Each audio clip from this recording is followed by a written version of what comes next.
I'm reading, or sorry, not reading, I'm listening to an audiobook.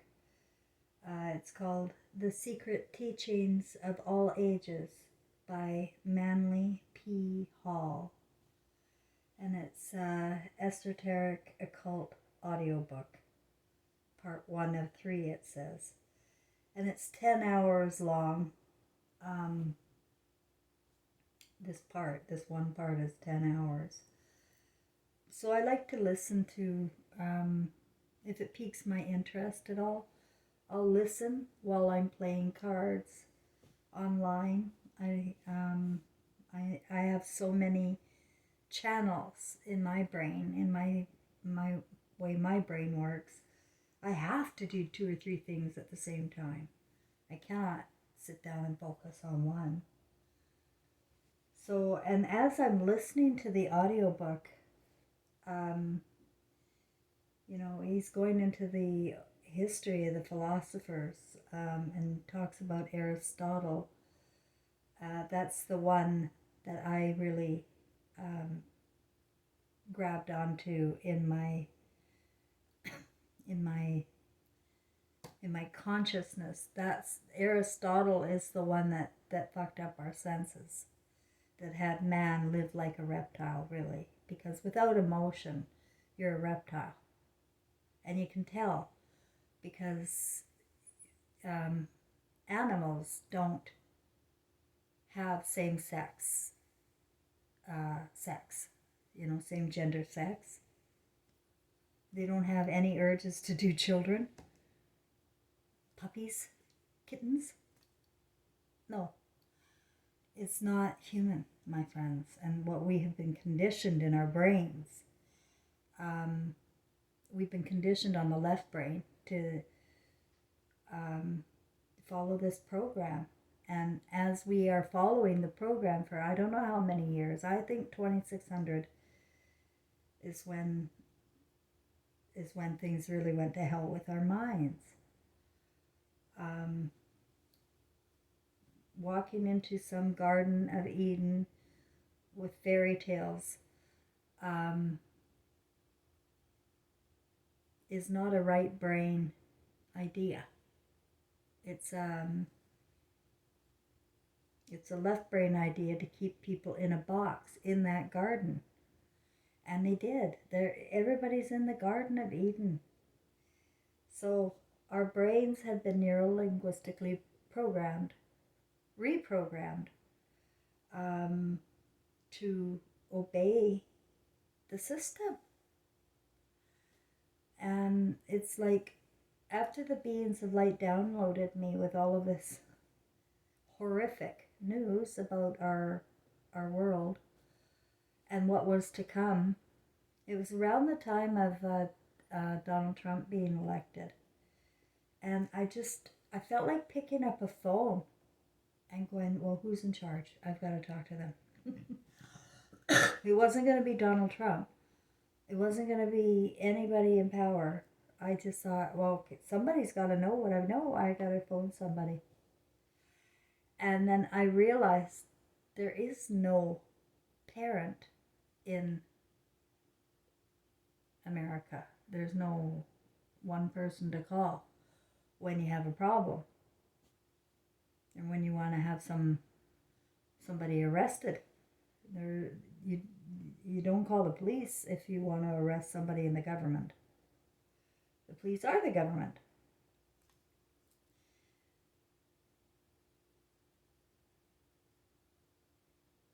The left brain that we build is completely blank each birth. We are Christ when we're born. Christ is a perfect love specimen of emotion. That's a baby. That's an infant. And no corruption going on in that left brain at all yet. But watching images and listening to words creates a path in the brain. And it's virtually impossible to get people to believe outside of their brains. They're very firm. They think they're right. What happened is in America is they've compartmentalized intelligence. You can't be a jack of all trades and know how to garden and build a house and do it all. It's all compartmentalized where you have to call on an expert. And they do that in the universities and in the trade schools too. They have each department in charge of one thing, but they have all of the departments working together in the common goal. Now, you don't know the common goal of the Satanists in the occult at the top is depopulation. They don't want humans because they themselves have turned into reptiles. After generations of not using emotional intelligence, not using your right brain, your creator, it's not using her intelligence has created a artificial life, and this life is totally artificial. Our lives are artificial. Clearly, we're watching people on TV have a life. We're watching rich people have a life. We're engaged with their stories because we think we're part of it, but we're not part of it. They got a life, and they're narrating what's going on in the world for you while you sit there at home getting paid for doing nothing. And that's the way they'll want it. So I just wanted to tell you about the fifth dimension of consciousness is not compartmentalized. It has a gazillion different channels of thought, and there is no time. So things can bounce from future to past to future. It's flexible, right? Whereas this life is not flexible. And you're certainly not flexible to new informations or new perceptions. I've shown that. Most people, they don't show the dislikes on your videos anymore. I'm sure more people dislike than like. But this education and training our minds, the more you go into it, more education. First you go to college and you get that 2 years, and then you go on into university and you get that 2 years, and then you want to go on and get a postgraduate. And the more you get into it, the more you're getting involved in the secret societies at the top. And they groom young people into thinking a certain way and making ideals seem for a good moral cause when in fact they are not. Like medicine, it's not for a good moral cause at all, because it hasn't cured anybody.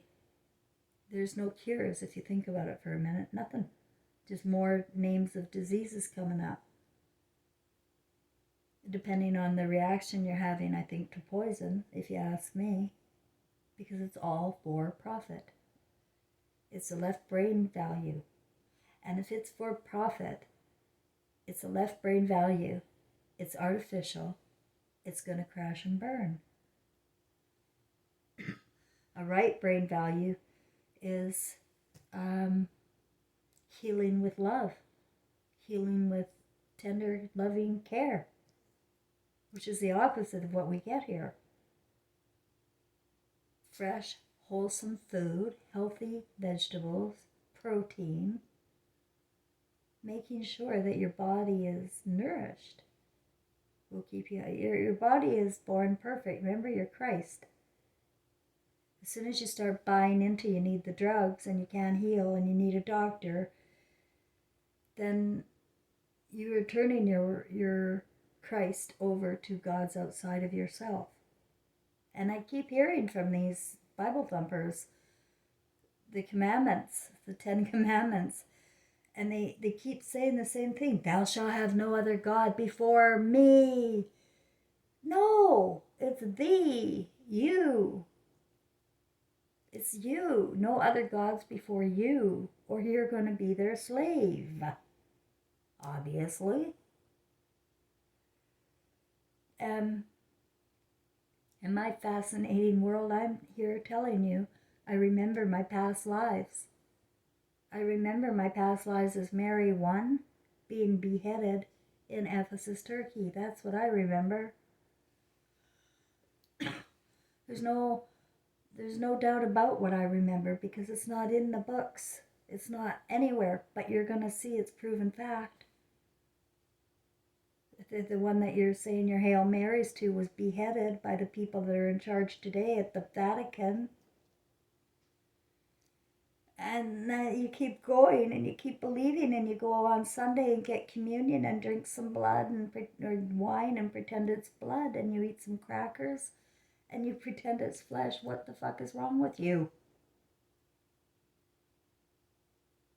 It's no thinking for yourself of what you're doing in anything. It's not just the Catholics, it's not just the Jews, it's not just the Muslims, it's everybody.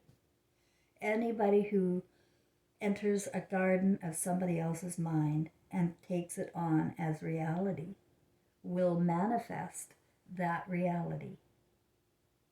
Because we manifest from our imaginations. That's what Jesus told you, remember? But you didn't get it. You didn't get it. And so what did Jesus have to do? Jesus and Mary have to do? They came back. Yeah, you don't even know about that. They came back as King James and Queen Mary of Scotland. Living out the same emotional theme of being, they're the light. The light. And the message about reincarnation. The message about we don't die. The beams in the eye. You don't know any of that because they've twisted the word so that you believe in Moses again. And you're not supposed to. Moses isn't real.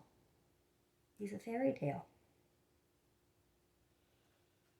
And anything that you think is true is like a story, and you're like this book I'm listening to, he's going on and on about the story, right? And I'm sure it's a fascinating story. But you can't rely on the chronicle events as is presented. That's what I'm saying. You can't rely on that. A lot of my belief in myself came when, like after the beings of light came, I didn't have belief in myself, and you probably won't have belief in yourself either when you discover the enormity of our lies in our brains. And what it is forsaking is our children, our Christ, our babies. And worse, you're going to go to hell, and not because nobody's going to put you there. You're going to put yourself there. See, I believe that for 2,600 years we've been in a reincarnation trap. And we are taking on roles in bodies, people's body. We're taking on roles.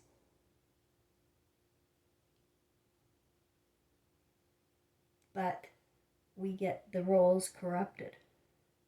Like maybe you want to be a healer and you end up being a doctor. Or maybe you want to end up being, maybe you're wise and you want to share your knowledge. We end up being a teacher. And they're not intelligent. It's end intelligence. You see, the left brain has an end. The intelligence ends.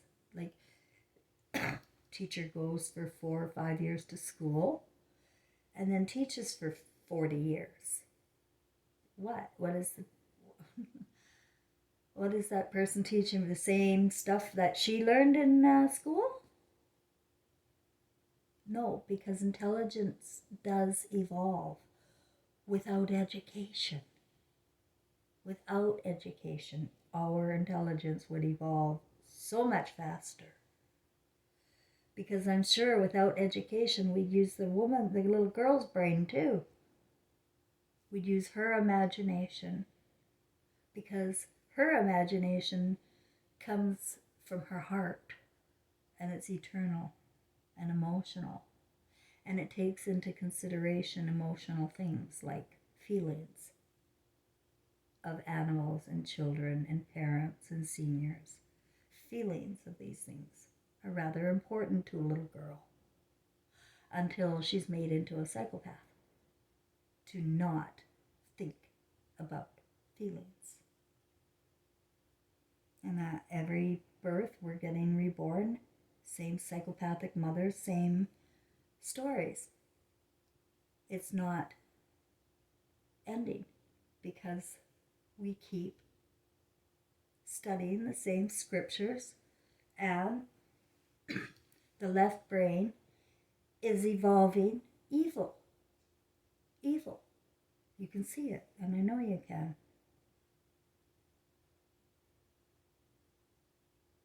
That's your brain. Whatever is influencing you is your brain. It's your imagination that is connected to the beams in your eyes, that you're carrying this home,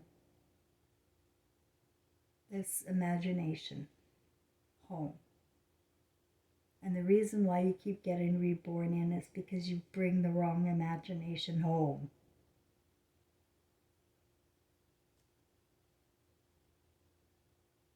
And your old imagination is wiped out. You won't remember when you're born. You won't remember you've been here before. There's a couple of things in my story that, like, oh my God, it's so hard to talk in fifth dimension. In third dimension terms, it's very hard to talk. No wonder they're considered screwballs.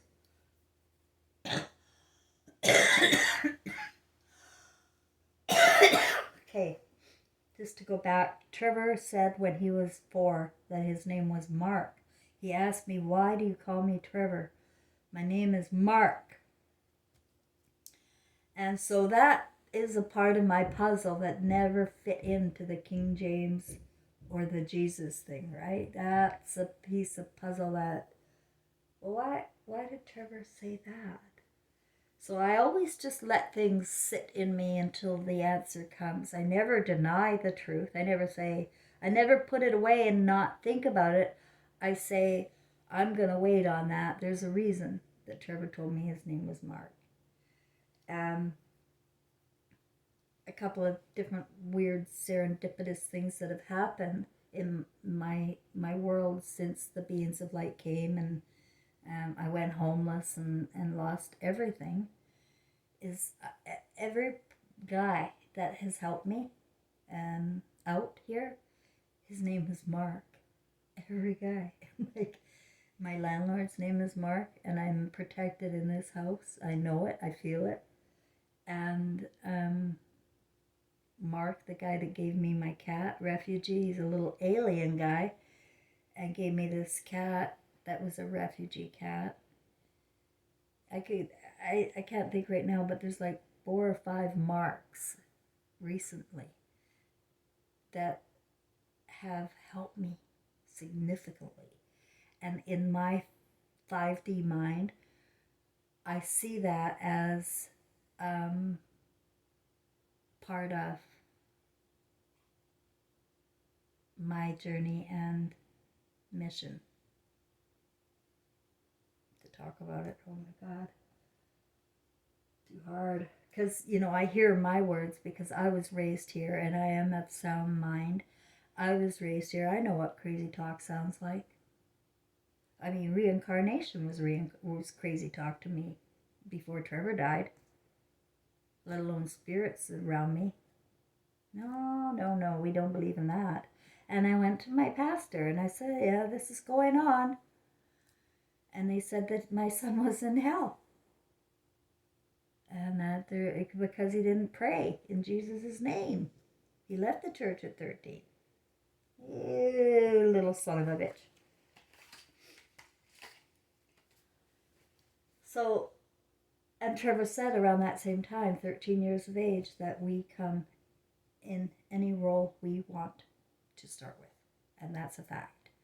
That's a fact. So we come in any role we want to start with. We have intentions with our roles.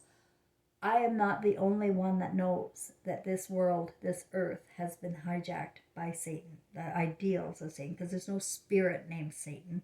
It's just ideals. It's a consciousness, it's thought, right? And it manifests in the behavior. So, but it's not a real spirit. There's no demon spirit. No. No such thing in God's world. The spirit is the light. The light's in your eye, right? If you see somebody walking around without light in the eye, they're not human. They're not human. But they're not a demon. They're not. They're just going to go back to ash. They're a robot, is what I'm saying. They were neuro-linguistically programmed into being a total robot, and they close their beings. They won't be able to have that. They won't have the energy. They don't have the light to survive death. You need the light to survive death this time. That's the message I got in 2016. You need the light, and the light is the truth. You need the truth before you die. That's what you need. Or your imaginations are going to be in hell. And they don't have to be. Once you know, you should be okay. Instantly. Once you know you're Christ, that you are pure until you're corrupted. But I do know that many people, like, and especially in my family,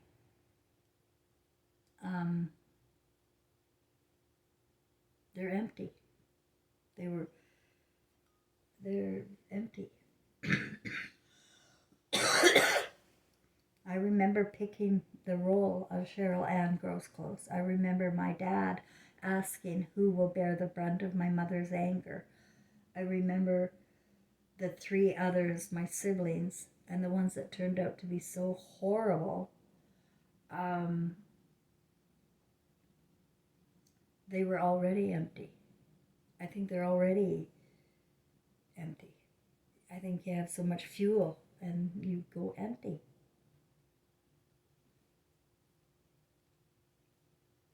If you can't give love, you're empty. Okay? This is a soul harvest. That's why I am here. Another thing that makes me put this together is when I was going homeless, I stopped at my grandmother's grave in Kamloops, British Columbia, and I found a document that I'd never seen before in the office where you go to find where your loved one is. There was this big list with all their names. Well, no, like I was very close with my grandmother, very, very, and I called her grandma.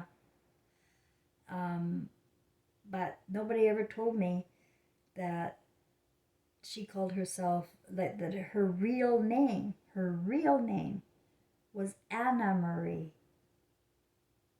And it was in 2015 that I had taken on the name Nana Marie, which is weird because, well, I took the Nana because I just felt I'm my grandchildren's Nana, so I told them to call me Nana because I love Nana more than I love Grandma for some reason. I wanted to be called Nana for some reason.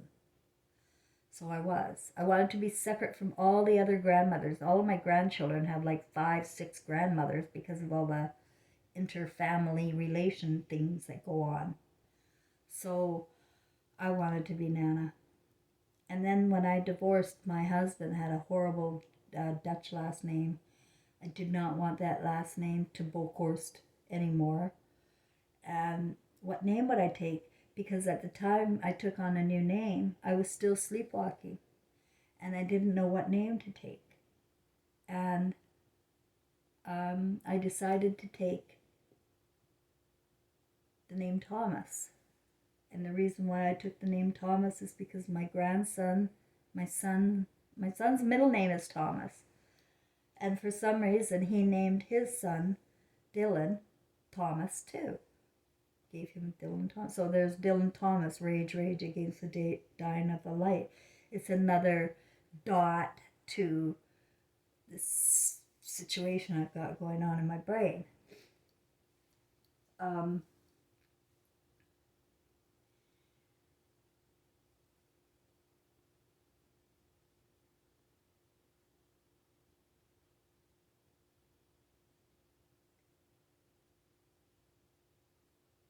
You know, if we could use the scatteredness of the right brain now, the condition it's in now, scattered, if we could harness that in using the left brain, because the left brain likes order, likes structure, and likes routine, and likes things familiar and this sense of belonging.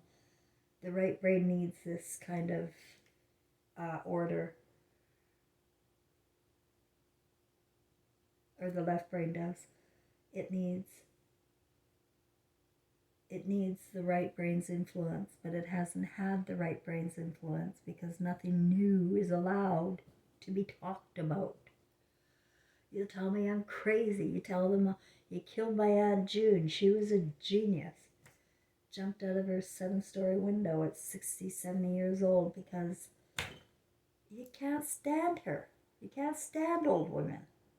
And they're smart, and they're the ones with the candy and the color and the joy, and you call them bipolar.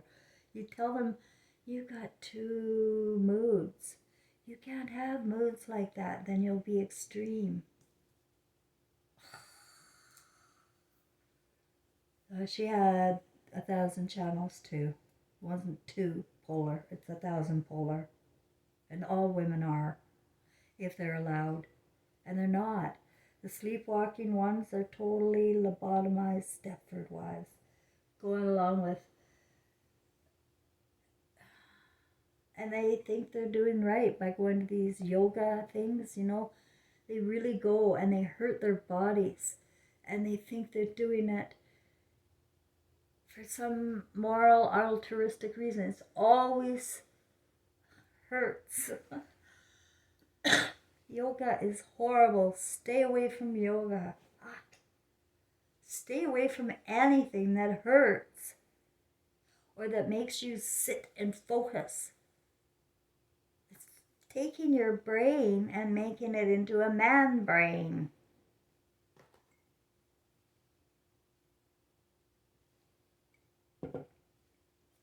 Men are the builders. Women are the creators. So we need men to build the left brain, yes. Because they got the math, and math is good. But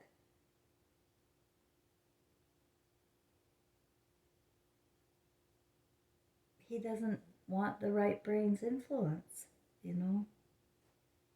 It's crazy.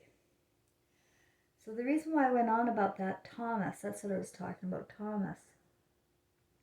These little strange things I did throughout my life come and finally make sense. And I'm listening to this book, this occult audiobook, this esoteric occult audiobook, The Secret Teachings of All Ages. And all of a sudden I'm hearing the name Aristotle while I'm playing cards with it, right? While I'm listening. I hear Aristotle, and then I hear that Jesus wasn't all that loved and liked at all. And then I hear the name Thomas. Like, I'm starting to see my story here, so I'm just going to play it for a while, and you can listen to it too. I'm a critical thinker. Whenever I'm listening to anybody or any audiobook, I go in with the intention of enjoying it, or I wouldn't be listening, for one.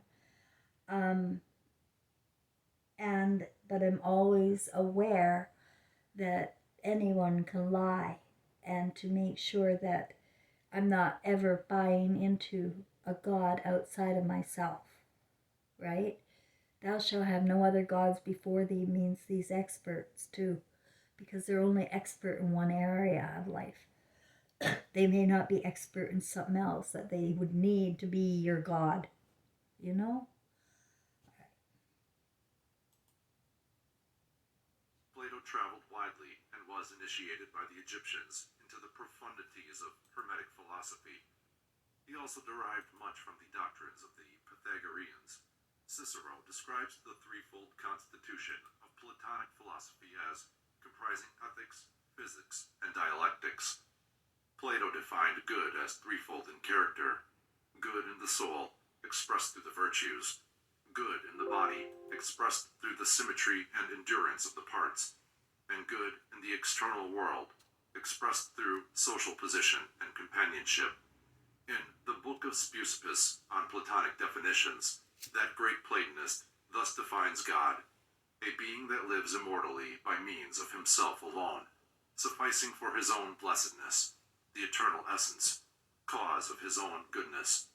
According to Plato, the One is the term most suitable for defining the Absolute, since the whole precedes the parts, and diversity is dependent on unity, but unity not on diversity. The One, moreover, is before being, for to be is an attribute or condition of the One.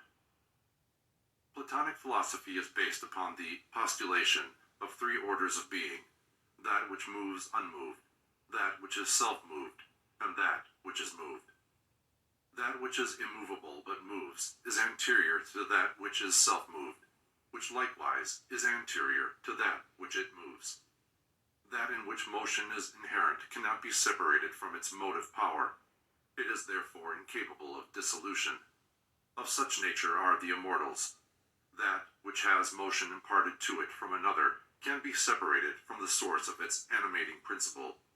It is therefore subject to dissolution. Of such nature are mortal beings.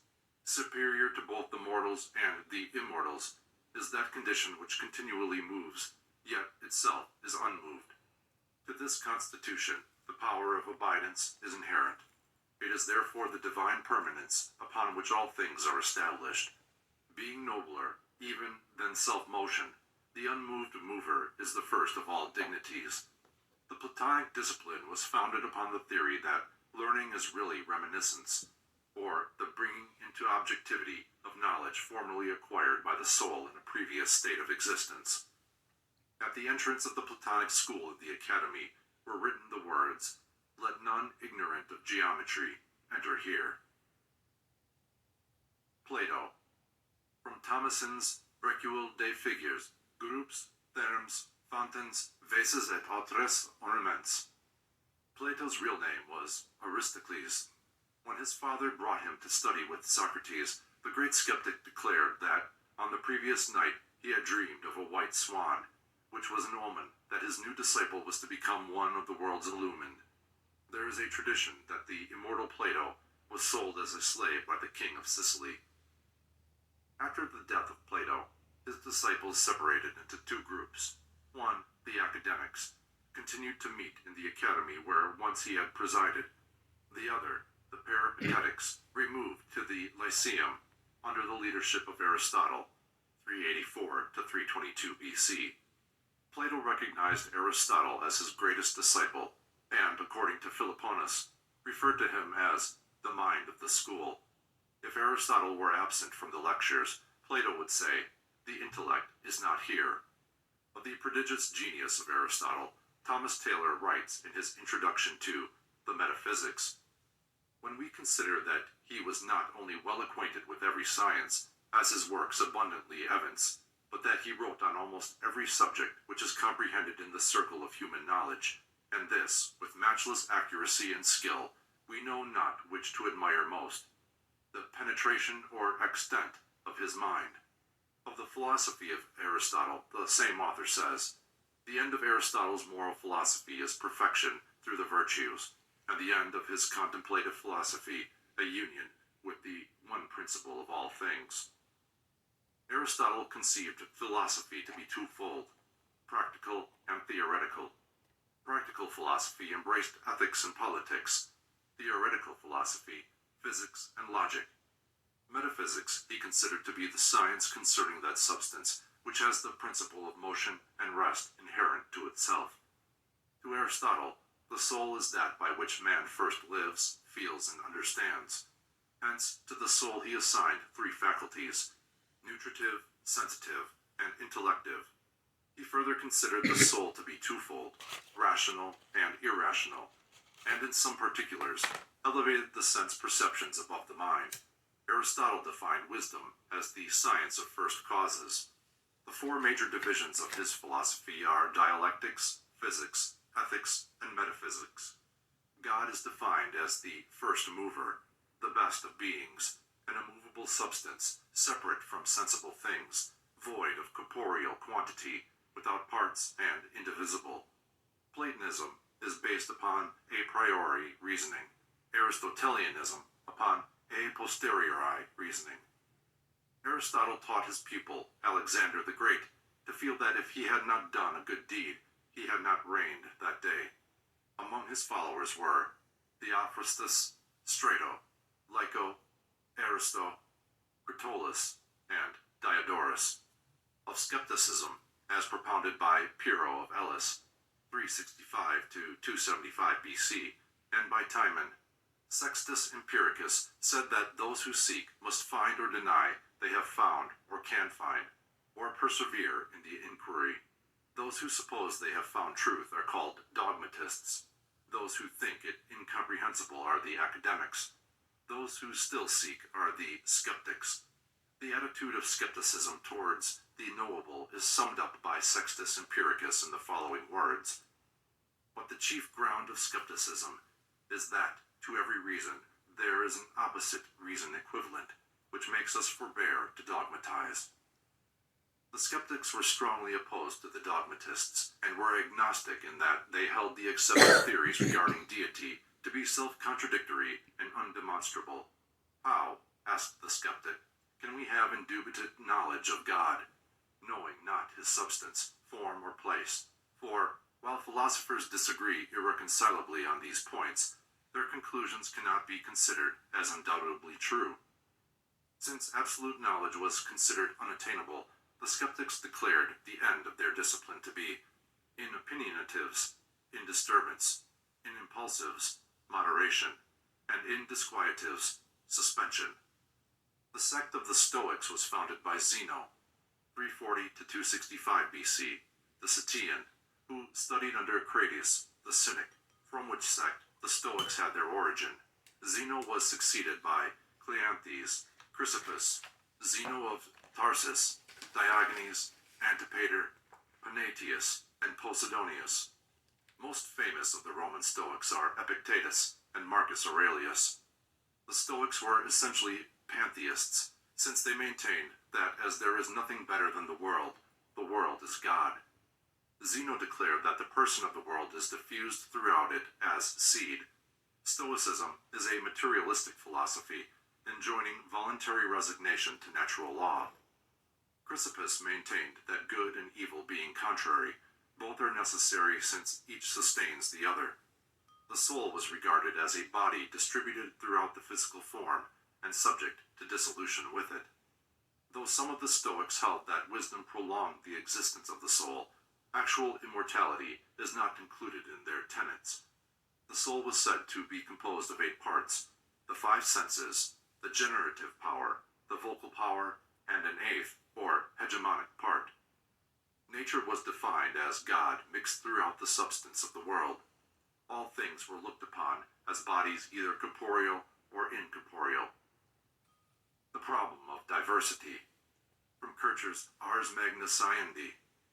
In the above diagram, Kircher arranges 18 objects in 2 vertical columns, and then determines the number of arrangements in which they can be combined.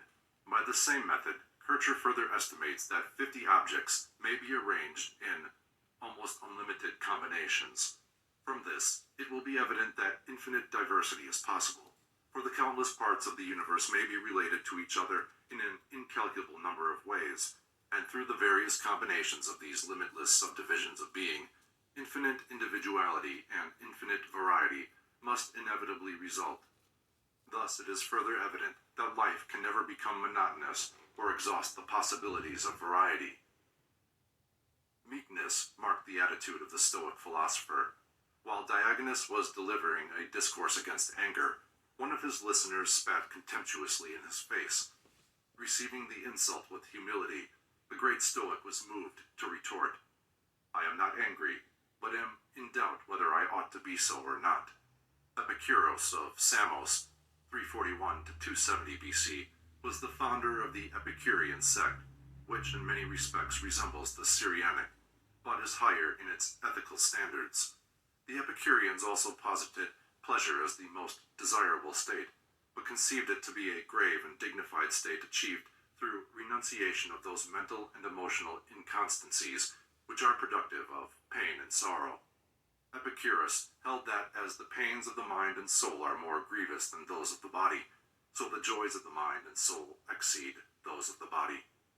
The Cyrenaics asserted pleasure to be dependent upon action or motion. The Epicureans claimed rest or lack of action to be equally productive of pleasure. Epicurus accepted the philosophy of Democritus concerning the nature of atoms and based his physics upon this theory. The Epicurean philosophy may be summed up in 4 canons. 1. Sense is never deceived, and therefore every sensation and every perception of an appearance is true. 2. Opinion follows upon sense and is superadded to sensation, and capable of truth or falsehood. 3. All opinion attested or not contradicted by the evidence of sense is true. 4. An opinion contradicted or not attested by the evidence of sense is false. Among the Epicureans of note were Metrodorus of Lampsacus, Zeno of Sidon, and Phaedrus. Eclecticism may be defined as the practice of choosing apparently irreconcilable doctrines from antagonistic schools and constructing therefrom a composite philosophic system in harmony with the convictions of the eclectic himself. Eclecticism can scarcely be considered philosophically or logically sound, for as individual schools arrive at their conclusions by different methods of reasoning, so the philosophic product of fragments from these schools must necessarily be built upon the foundation of conflicting premises. Eclecticism, accordingly, has been designated the layman's cult. In the Roman Empire, little thought was devoted to philosophic theory. Consequently, most of its thinkers were of the eclectic type. Cicero is the outstanding example of early eclecticism, for his writings are a veritable potpourri of invaluable fragments from earlier schools of thought. Eclecticism appears to have had its inception at the moment when men first doubted the possibility of discovering ultimate truth. Observing all so-called knowledge to be mere opinion at best, the less studious furthermore concluded that the wiser course to pursue was to accept that which appeared to be the most reasonable of the teachings of any school or individual. From this practice, however, arose a pseudo-broad-mindedness, devoid of the element of preciseness found in true logic and philosophy. The Neo-Pythagorean school flourished in Alexandria during the 1st century of the Christian era. Only 2 names stand out in connection with it: Apollonius of Tyana and Moderatus of Gades. Neo-Pythagoreanism is a link between the older pagan philosophies and Neoplatonism. Like the former, it contained many exact elements of thought derived from Pythagoras and Plato. Like the latter, it emphasized metaphysical speculation and ascetic habits. A striking similarity has been observed by several authors between Neo-Pythagoreanism and the doctrines of the Essenes. Special emphasis was laid upon the mystery of numbers, and it is possible that the Neo-Pythagoreans had a far wider knowledge of the true teachings of Pythagoras than is available today. Even in the 1st century, Pythagoras was regarded more as a god than a man, and the revival of his philosophy was resorted to apparently in the hope that his name would stimulate interest in the deeper systems of learning. But Greek philosophy had passed the zenith of its splendor. The mass of humanity was awakening to the importance of physical life and physical phenomena. The emphasis upon earthly affairs, which began to assert itself later, reached maturity of expression in 20th century materialism and commercialism, even though Neoplatonism was to intervene and many centuries passed before this emphasis took definite form. Aeneas at the Gate of Hell, from Virgil's Aeneid, Dryden's translation. Virgil describes part of the ritual of a Greek mystery, possibly the Eleusinian, in his account of the descent of Aeneas to the Gate of Hell under the guidance of the Sibyl. Of that part of the ritual portrayed above, the immortal poet writes, "Full in the midst of this infernal road, an elm displays her dusky arms abroad. The god of sleep there hides his heavy head, and empty dreams on every leaf are spread. Of various forms unnumbered spectres more, centaurs in double shapes, beseech the door. Before the passage horrid Hydra stands, and Briareus with all his 100 hands, Gorgons, Geryon with his triple frame, and vain Chimera vomits empty flame. The chief unsheathed his shining steel prepared, though seized with sudden fear to force the guard, offering his brandished weapon at their face, had not the Sibyl stopped his eager pace, and told him what those empty phantoms were, forms without bodies and impassive air." Although Ammonius Saccas was long believed to be the founder of Neoplatonism, the school had its true beginning in Plotinus, AD 204 to 269. Prominent among the Neoplatonists of Alexandria, Syria, Rome, and Athens were Porphyry, Iamblichus, Celestius, the Emperor Julian, Plutarch, and Proclus. If you want to listen to the rest, I want to explain something, but if you want to see the rest, it's on BitChute under Fearless Nations channel. But it dots connected as I was listening. I never listened to the details, by the way.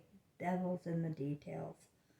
Like, you know how many names he was running off that you don't recognize, and you wonder if he's speaking in a different language half the time, and he's constantly giving names that are meaningless to us, aren't they? Aren't these names meaningless to us?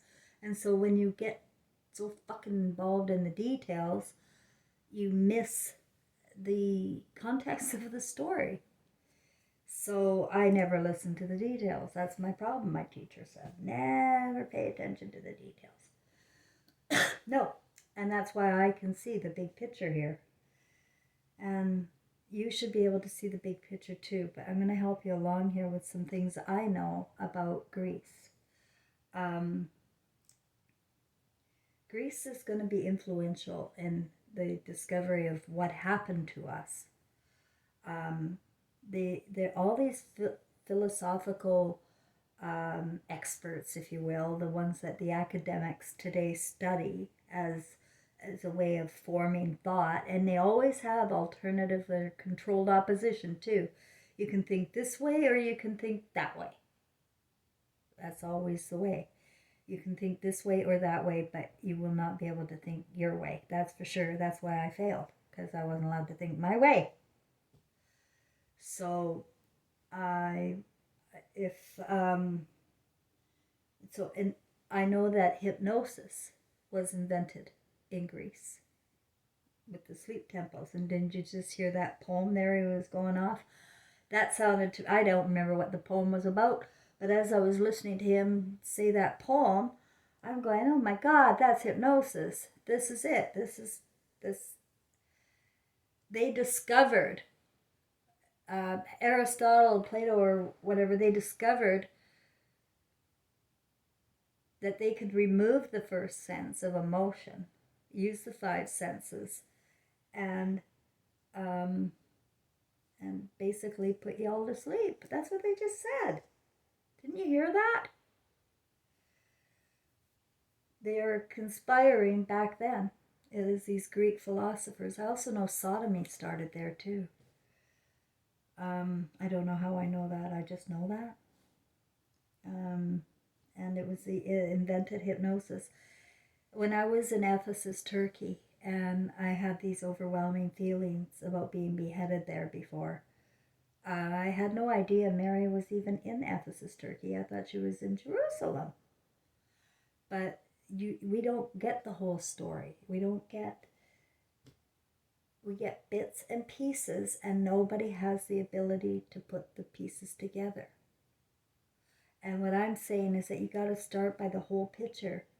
And the whole picture is it's a lie. It's a lie. We can't function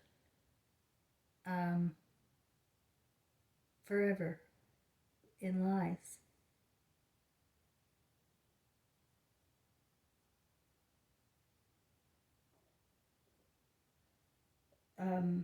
What they've discovered is that we are magic. We are Christ. And we are magic. And they found out how to stifle our brains. And that, I believe, is all to do with these big picture people that are studied all the time.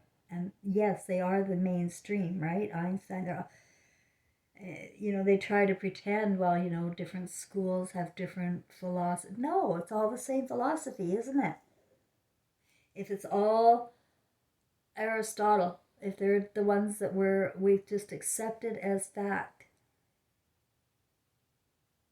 we've accepted as that's the truth, and now we don't have to look on anymore. And it's not allowed in the schools to look on beyond what you're presented with.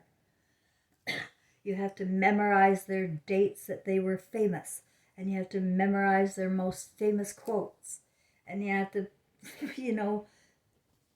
find some opposition to them and try and do a critical analysis, turn in your paper, and if it's the right way to think, you will pass.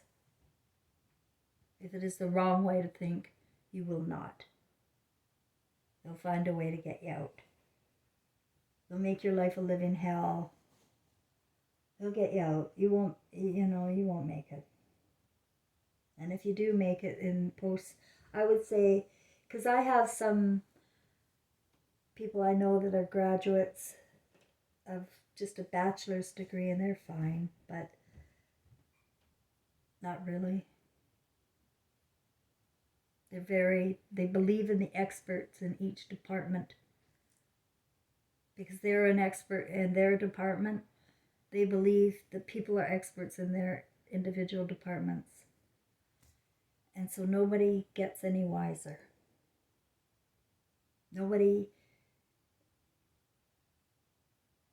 Everybody has an opinion about what God is, and they don't just know God is love. That's the big picture. That's the big picture. It's not going to be made down into matter. It's a consciousness. It's consciousness of God, of love, or evil. Pick it. Pick your daddy.